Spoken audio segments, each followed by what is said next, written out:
Namaste. Welcome to another episode of Organiser Decodes. And today we are going to talk about what is happening in Ladakh, a place, a union territory which is erstwhile very silent, very quiet, and is known for its tourism, is suddenly burning. On September 24, thousands of Ladakhis hit the street of Leh.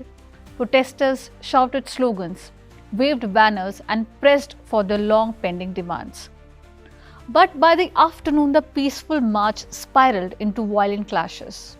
Protesters hurled stones at security personnel. They set a BJP office and a police vehicle on fire. Security forces had to respond with tear gas, batons and even live fire in self-defense. The violence claimed 4 lives, dozens of others sustained injuries. Panic also gripped Leh as violence spread across the town. Families rushed their loved ones to hospitals, while shops and markets shut down instantly. In response, the authorities have now imposed a strict curfew across Leh. They have detained several protesters and banned public gatherings. Armed forces are now patrolling the streets through the night to maintain the order. September 24 will go down as one of the most turbulent days in Ladakh's recent history. The demand for statehood and safeguards remains unresolved, but the tragic deaths have deepened the urgency for dialogue and solution. But before we move forward to how happened, what happened, we need to understand what is the root cause of the protest and what are the demands of these protesters. So after the Article 370 was revoked in 2019, Ladakh became a union territory without a legislature.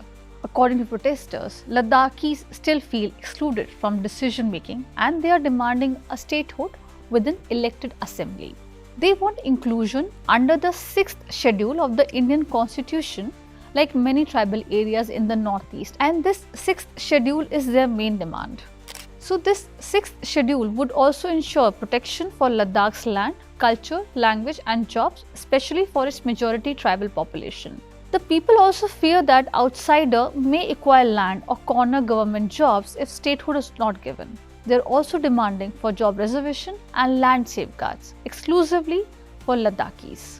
Since Ladakh is ecologically fragile, locals are also demanding strict environmental safeguards against overdevelopment, mining and uncontrolled tourism. Currently, the Ladakh Autonomous Hill Development Council exists, but their powers are limited. Protesters are also demanding more financial and legislative authority for these councils. Ladakh right now has only one MP seat for the whole region, and leaders want a stronger representation of the Ladakhi voices at the national level. But before we move forward, we also need to understand what is the 6th schedule, the biggest demand of all.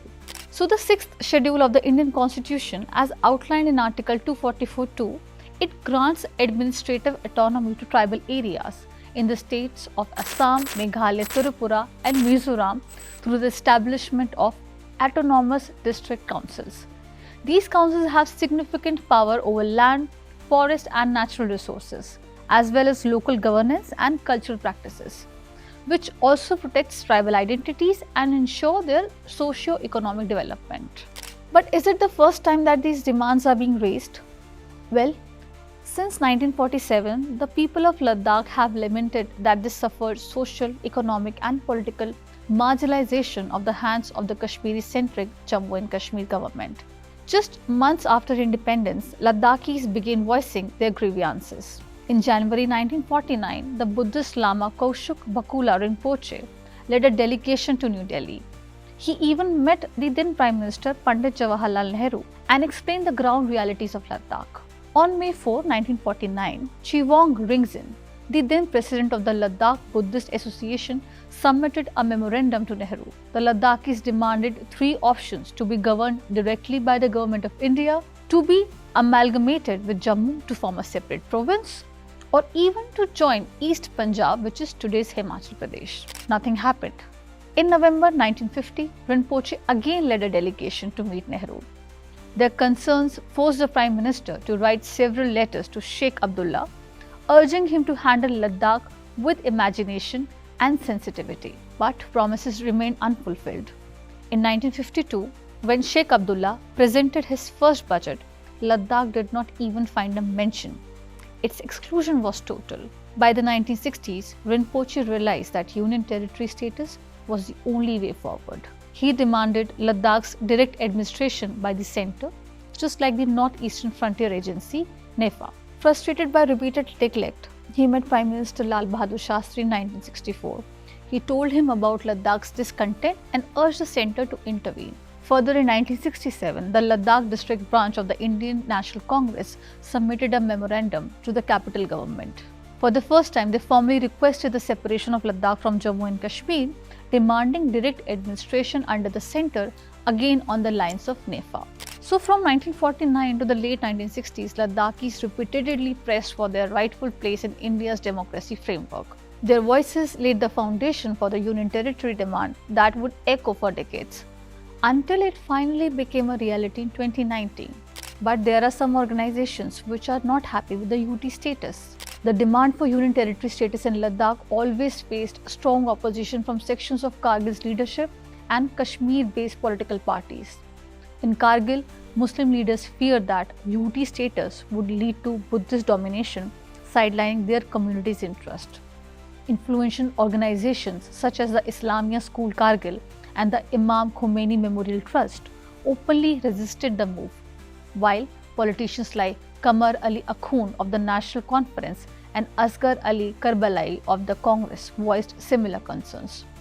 From the Kashmir Valley, mainstream parties consistently opposed Ladakh separation. The National Conference, under leaders like Sheikh Abdullah and later even Farooq Abdullah, dismissed the UT demand as a threat to Jammu and Kashmir's unity. The PDP led by Mehbooba Mufti also rejected the UT idea, instead saying that Ladakh remained part of Jammu and Kashmir. Even the Congress at the state level often resisted the demand, though interestingly the leaders in the Leh sometimes supported the move, creating a divide within the party's regional units. However, on 31st of October 2019, Ladakh was granted full Union Territory status without legislature, marking the culmination of a 72-year-old struggle. But why these demands are still growing? Why they still need a statehood? Now let us understand, have their demands been fulfilled? Has there been any development on the ground for Ladakh? Since Ladakh became a union territory in 2019, the Government of India has significantly stepped up investment and development initiatives in the region.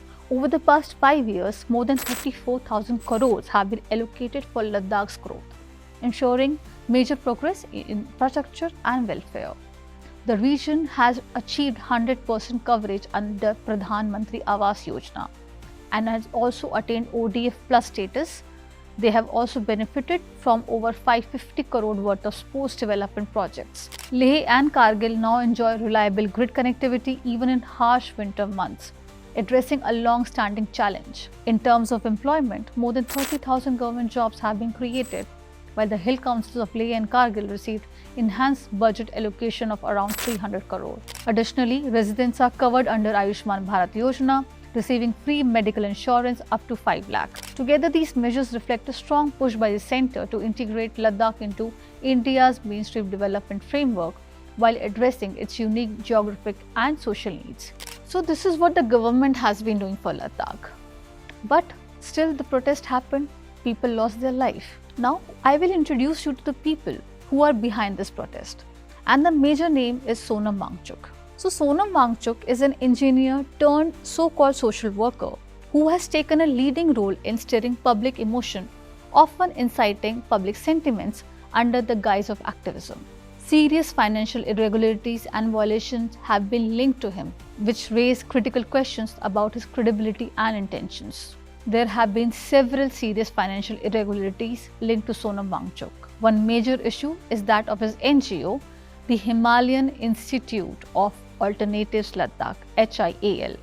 It has received local donations into its FCRA account, which is a clear violation of Section 17 of the FCRA 2010.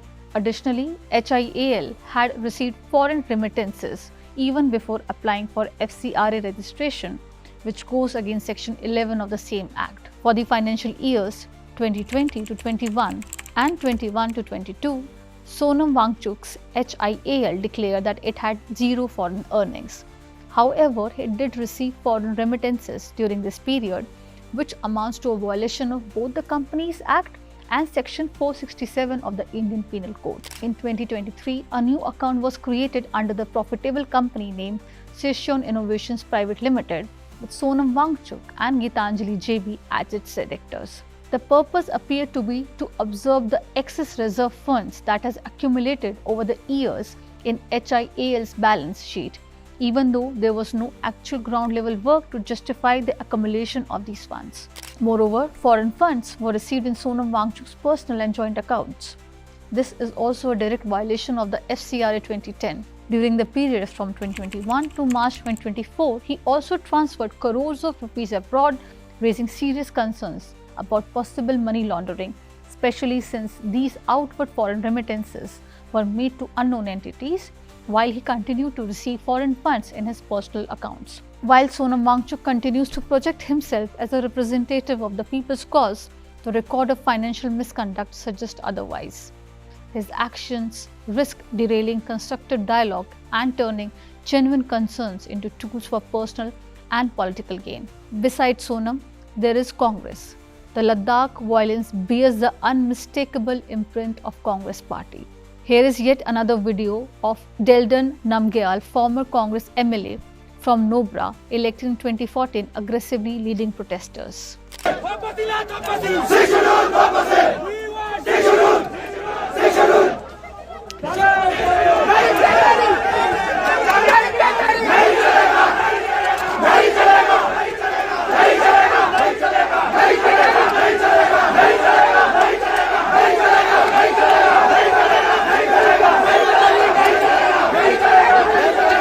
Also on your screen are some visuals of mob lifted by Wutsong Sanzin Sepang, Congress councillor.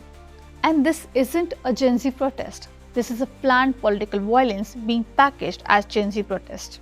Well, Ladakh is a very critical issue for the government of India, and besides Sonam Wangchuk, there are numerous voices and many stakeholders involved in this. So, watch out this space for more detailed versions of the coming events that will happen in Ladakh in the coming weeks.